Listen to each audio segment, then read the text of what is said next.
Hello friends, আজকে চলে এসেছি নতুন একটা রেসিপি নিয়ে। সেটা হচ্ছে গরুর মাংস ভুনা। আগেরকালে মারা খালারা যেভাবে রান্না করতো সেভাবে রান্না করবো আজকে।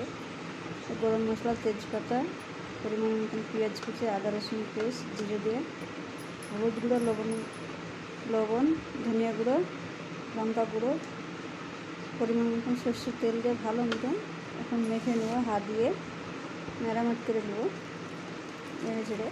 তো যত বেশি হাত দিয়ে মাখাবেন ততই খেতে মজা। চেষ্টা করতে হবে ভালো মতন যাতে মাংসটা মাখানো হয়। আমি সুন্দর করে উল্টে পাল্টে ভালো করে তল উপর করে হ্যান্ডলে মাংসটা মেখে নিচ্ছি।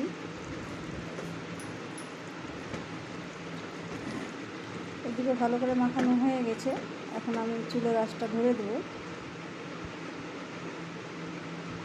কিছুক্ষণের জন্য ঢাকা দিয়ে দেবো, তারপরে আবার নাড়াচাড়া করবো। আমি ছাদে চলে এসেছি, এদিকে ট্যাঙ্কিতে পানি লোড হচ্ছিল সেটা দেখতে এসেছি। তো একটুখানি ফুলগুলো দেখে দিবেন, ফুলগুলো কত সুন্দর হচ্ছে মাশাআল্লাহ। আমার তো অনেক ভালো লেগেছে, আপনাকে কেমন লাগে অবশ্যই জানাবেন। তো এদিকে ঢাকনা খুলে আবারও ভালো মতন মাংসটা নেড়ে দিচ্ছি।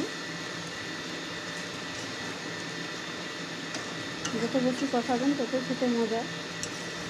গরুর মাংস এমনি টেস্টি হয়, তারপরে ভালো মতন মাংসটা কষাতে হবে। একদম শুকনো শুকনো করে কষিয়ে নেব, তারপরে পরিমাণ মতন পানি অ্যাড করবো।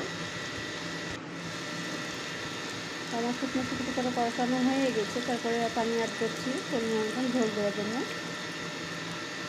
তো মাশাআল্লাহ খুব সুন্দর এসেছে কালারটা। আবারও একটু নাড়াচাড়া করে ঢাকা দিয়ে দেবো কিছুক্ষণের জন্য।